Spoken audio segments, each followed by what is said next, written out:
प्रियवल्लभे यतो ब्रह्मादयो देवा सृष्टिस्थित्यन्तकारिणः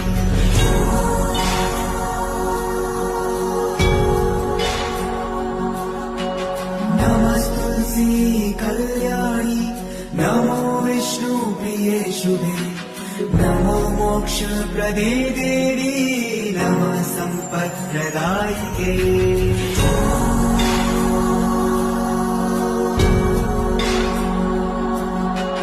तुलसी पातो मा नित्यं